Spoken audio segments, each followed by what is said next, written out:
My daughter is sleeping here. Seriously, lady, don't call in the middle of the night. Shouted in a drunken voice was the woman who is my son's remarriage partner. What on earth is going on?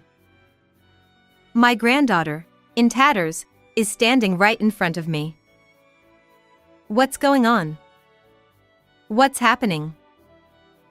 Confused, I asked, and my granddaughter replied. I think her phone is still on. Grandma, let's go to Mom's place.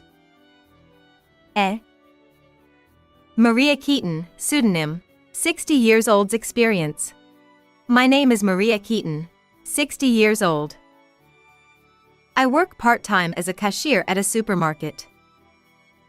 My husband passed away a year ago. It was cancer. By the time it was discovered, it had already metastasized throughout his body, and it didn't last long. He worked hard until nearing retirement, looking forward to a peaceful life with just the two of us, but at the time of my husband's death, I was sinking in sorrow, but with encouragement from family and work colleagues, I finally started to regain my strength. I have a son named Asher and a granddaughter named Natalia. Asher got married when he was 25 and had Natalia with his wife at the time. However, 5 years later, his wife passed away in a traffic accident. Holding Natalia, who longed for her mother, and without time to dwell in grief, Asher struggled alone with work and childcare. My husband and I supported our son desperately in every aspect, from daily life to finances, and cherished Natalia as if she were our own daughter. That's why, even with a modest pension and part-time job income, I have been saving a little money every month, hoping it would be useful for Natalia's future. There's not much an aging person like me can do. Money is always helpful.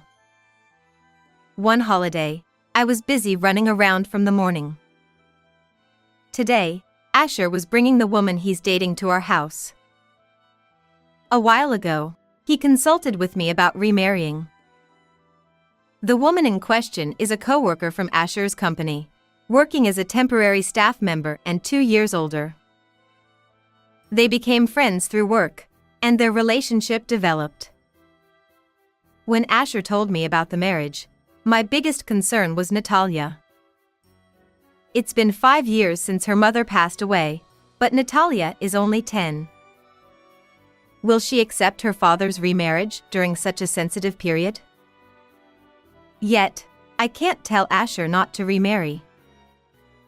As a mother, I want my son to find happiness once again.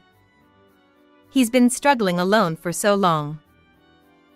The doorbell rang, and Asher and his girlfriend arrived.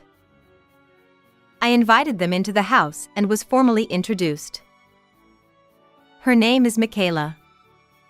With brightly colored hair, pink nails, a miniskirt, and looks surprisingly flashy for someone in her late 30s. Moreover, her gestures involved a lot of endearing body touches, and she constantly looked at me with a sweet gaze. Asher said it's okay for me to quit my job. I'll do my best to become a good wife. While saying this flirtatiously, she leaned on Asher. Despite my presence, she seemed oblivious to her surroundings, giving me the impression of not paying attention. However, Asher seemed to understand my feelings as he said, Michaela may look like this, but she's actually good at homemaking. I've introduced her to Natalia many times, and she has cooked meals and gone out together with us. I'm so happy to have a cute girl like Natalia as a daughter. I want us to get along well. That's what I'm thinking. That's good. Michaela, please take care of Asher and Natalia. If you have any trouble, feel free to consult with me anytime. I smiled and bowed sincerely. I felt relieved from the bottom of my heart. If Natalia is attached to her, then it's reassuring. She must be a reliable and kind woman beneath her flashy appearance. I watched them leave, praying for Asher and Natalia's happiness. After a while, Asher and Michaela got married. Natalia showed a smiling face at the wedding venue. There was even a scene of her handing flowers to her stepmother, Michaela. Now I can relax. That's what I thought, but it was short-lived. Afterward, Michaela, for some reason, frequently visited our house. Her purpose was money. She asked for financial assistance to buy furniture and home appliances for her livelihood. Furniture and home appliances should already be in place, right? Why do you need to buy new ones? Well, it's because those are the things Asher's ex-wife used, you know? I don't want to use things from his ex-wife. I suggested moving to a new house, but Natalia really didn't want to. Of course not. For Natalia, that house is a place filled with memories of her mother. I understand your feelings, but please think more about Natalia. She's only 10 years old. Since you married a man with a child, you should be prepared for that. With annoyance and anger, I directed my words at her, and Michaela began to cry, lying face down on the desk. You liar. You said I could consult you about anything. Asher always prioritizes Natalia's feelings, and nobody thinks about me. She cried loudly, continuing to wail. Furthermore, she said, I'm doing my best not to stress Natalia because I want to get along with her. Why don't you understand? I feel like I'm going to die from the stress of raising a stepchild. Now of all times. I sighed deeply, holding my head in my hands. What were the words she said before they got married? Who is the real liar? But I didn't want her to harbor negative feelings toward Natalia. If Natalia admires Michaela, I want her to treat her like a real mother. All right, I understand. I'll provide the money. But promise me. Please don't throw away anything that Asher and Natalia like. I understand your feelings, but please, I beg you. If you're stressed, let me know, and I'll help you release it. As expected of you. Thank you so much. She quickly changed her attitude, put on a big smile, took the money, and left. It became a sudden expense, but if it allows Natalia to live comfortably, it's a small price to pay. Thinking that, I keenly felt that my own thoughts were too naive. Michaela's begging for money continued afterward. Under the pretext of stress, she requested this and that, and even demanded money for Natalia's expenses. Asher should be receiving a decent salary. My feelings towards Natalia were completely exploited. However, whenever Natalia was used as an excuse, I couldn't say anything.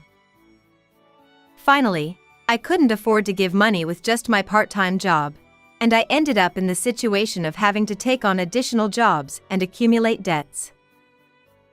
Fortunately, after a while, Michaela's begging for money calmed down. I somehow managed to cut back on my expenses and repay the borrowed amount. It's better to repay debts, especially those with accumulating interest, as soon as possible. I led busy days, and the season turned to midwinter. Both my son's family and I live in an area where heavy snowfall is common, and when winter comes, shoveling snow becomes necessary. When my husband was alive, we used to shovel snow together in the morning. Thinking about that, I spent my days shoveling snow alone. One night on such a day, while sleeping alone, suddenly there was a loud banging on the front door. I hurriedly woke up. It was midnight. Who on earth could it be? Nervously standing in front of the door, I heard a feeble voice from outside. Grandma.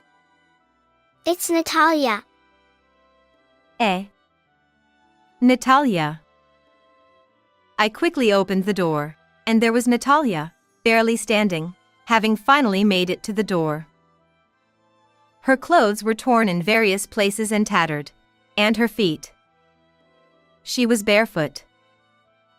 Why?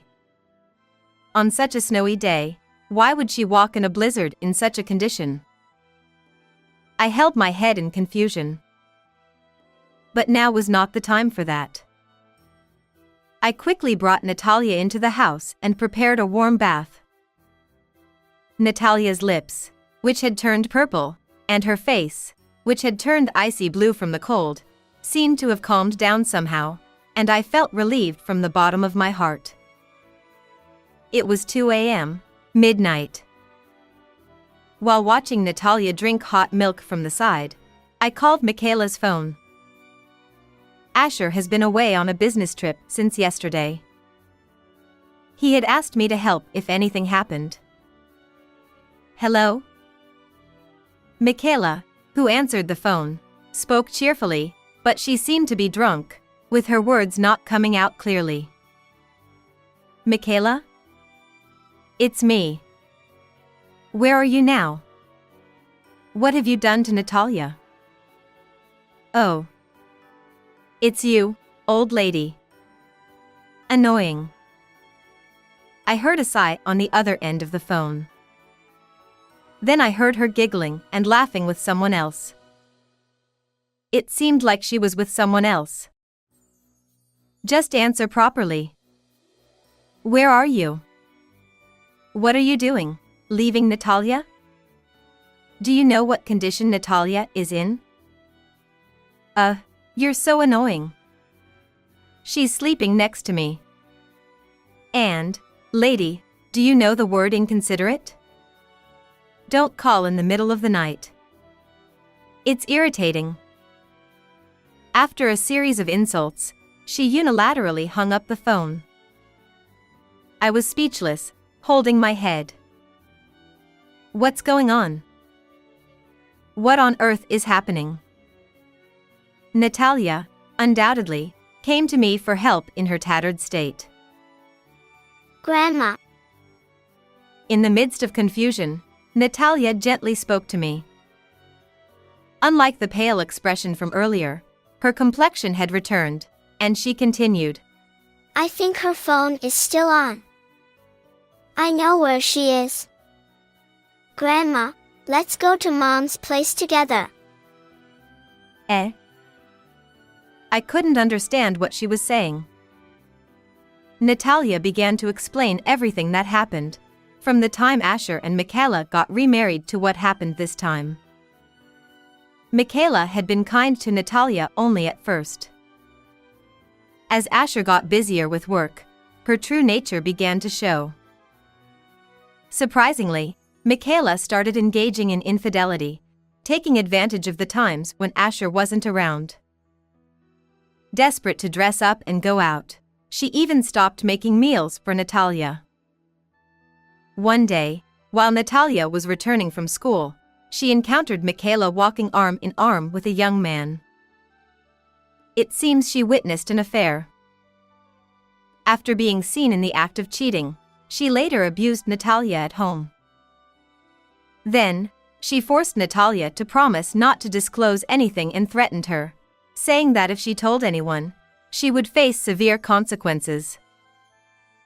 Afterward, without any reservation, Michaela began staying overnight at the man's house whenever Asher was on a business trip.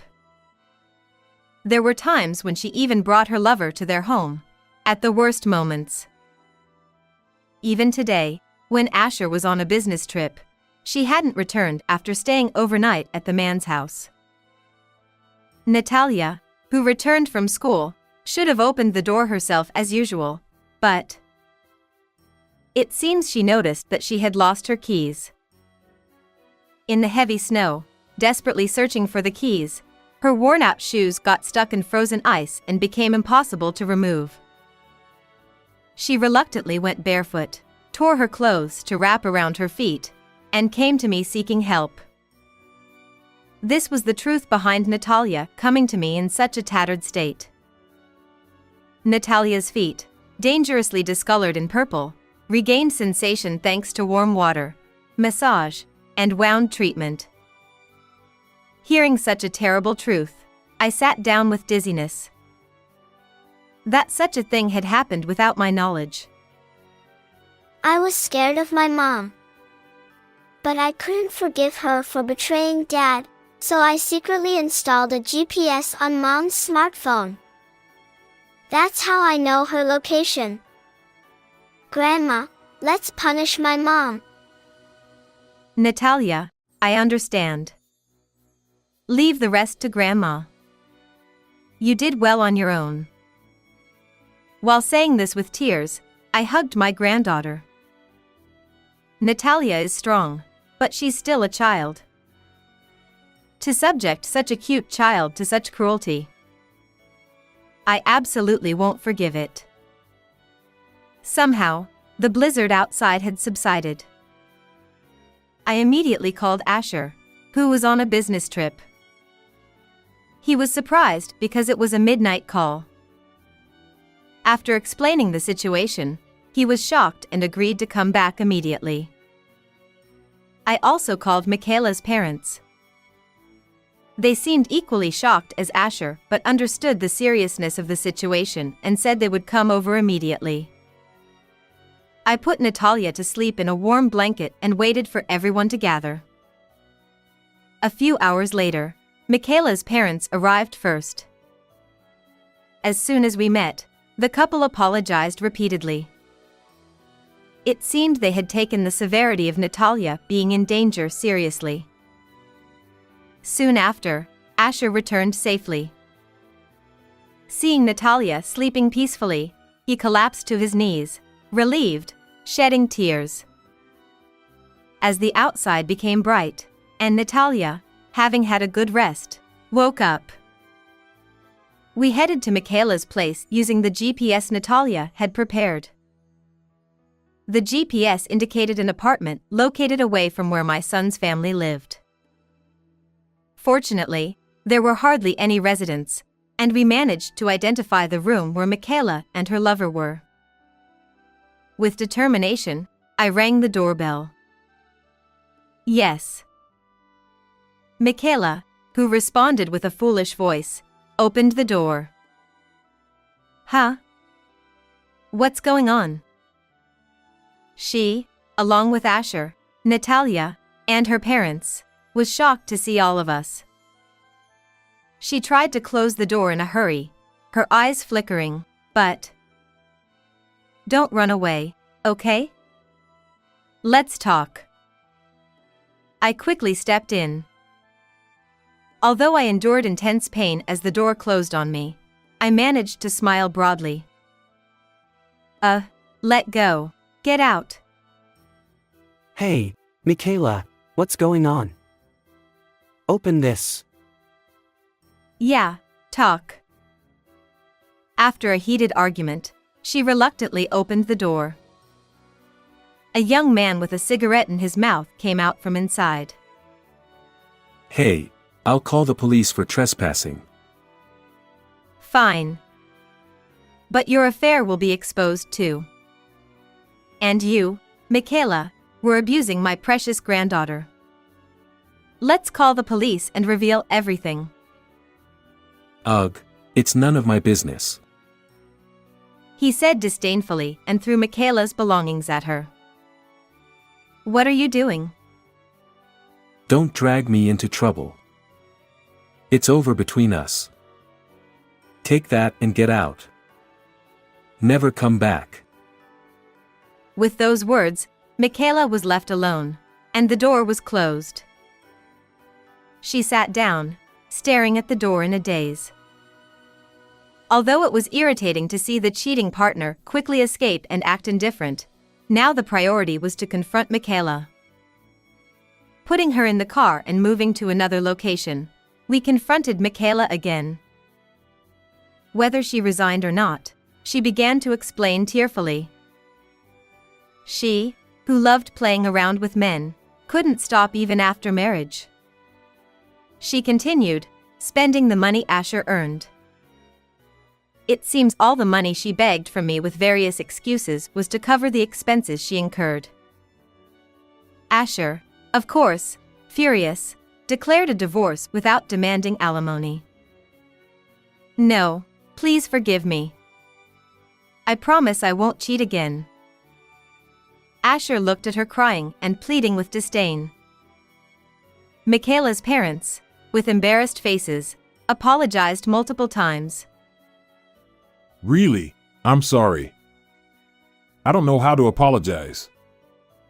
This foolish daughter not only betrays Asher but also exposes Natalia to danger through abuse. Please hand her over to the police or anyone who will punish her. We sincerely accept the consequences and will make amends. While staring at the weeping Michaela, they deeply bowed their heads. Feeling awkward, I looked at Natalia. Seeing her granddaughter with a strong character, she looked straight at us. I don't care about the police or anything. I'm not bothered. Upon hearing those words, Michaela lifted her head with a smile full of gratitude. Thank you, Natalia. You forgive me, right? I'll change my ways. Let's live happily together. Huh? Are you stupid? That won't happen. Promise that you won't appear in front of us again. If you promise, you don't need to call the police. Because I don't want to think about you at all from now on. Natalia looked down on her stepmother with a cold look and tone. The hopeful expression on Michaela's face turned into despair in an instant, and she never made excuses afterward. Soon after, Asher and Michaela's divorce was finalized. Asher had no intention of demanding alimony, but Michaela's parents handed over a sum as compensation, hoping it would be used as savings for Natalia. Asher, who came back with Natalia to report, expressed his remorse and apologies to me. Despite being a father, he hadn't noticed the danger his daughter was in. From now on, he wanted to reflect and prioritize Natalia. Dad, you know, I didn't really want anyone other than my mom, who passed away, to marry. But because I love you, I'll support you if you find someone you like. However, choose someone who won't make you sad. Promise? Yeah, got it. Looking at the smiling son and granddaughter, I felt truly relieved. Asher and Natalia had struggled together for a long time. I sincerely wished them happiness. How was this story? Don't forget to subscribe to the channel. See you in the next video.